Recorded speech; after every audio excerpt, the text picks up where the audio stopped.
The headlines say the economy is steady, but tell that to the 1.1 million Americans who've already lost their jobs this year.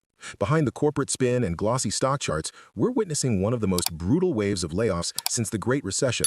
And the billionaires behind it are cashing in while working families are left holding the bag. A new analysis from Challenger Grand Christmas just confirmed what millions already feel in their wallets. America is entering dangerous territory. Companies like UPS and Amazon are slashing tens of thousands of jobs, 48,000 at UPS, 30,000 at Amazon, and that's just the beginning.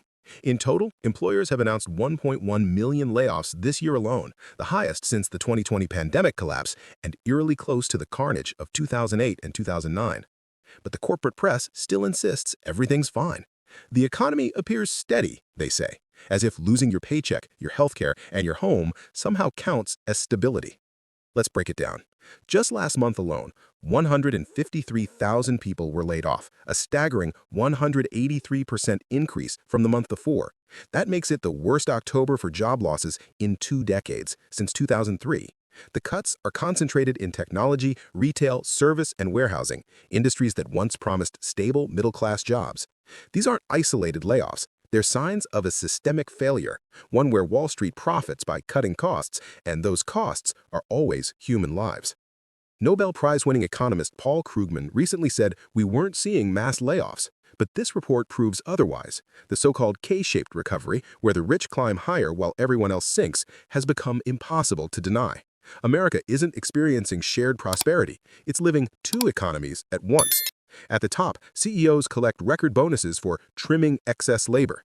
At the bottom, millions of workers are told to be grateful the economy is steady while they're packing their desks. How can the same outlets that celebrate stock market highs ignore a million pink slips? Because they don't work for the people losing their jobs, they work for the people doing the firing. When the Washington Post, owned by Jeff Bezos, reports that the economy appears steady, remember, Bezos just laid off tens of thousands of workers at Amazon. To him, the economy is great. He saved millions. But for the warehouse worker who lost their income, the grocery clerk who can't afford rent, or the delivery driver watching energy prices skyrocket, this economy is a nightmare. Let's stop pretending this is a future threat. The recession isn't coming, it's already here. When layoffs surpass 1 million, when wages stagnate, and when families can't afford food, housing, or healthcare, you don't need an economist to tell you what's happening. You can feel it.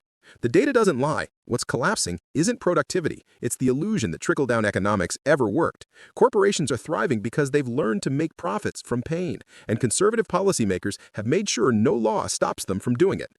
If this crisis proves anything, it's that we can't keep trusting billionaires or Republican job creators to fix what they broke. We need democratic reforms, stronger unions, a living wage, and real labor protections that stop CEOs from treating workers as disposable. For decades, conservatives sold us the fantasy that tax cuts for the rich would lift all boats. Instead, they sunk the middle class while building yachts for the elite. But there's still time to rebuild if we demand an economy that values work over wealth.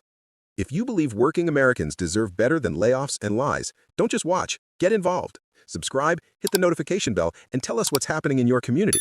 Because the next chapter of this economy won't be written by billionaires, it'll be written by people who refuse to be silent.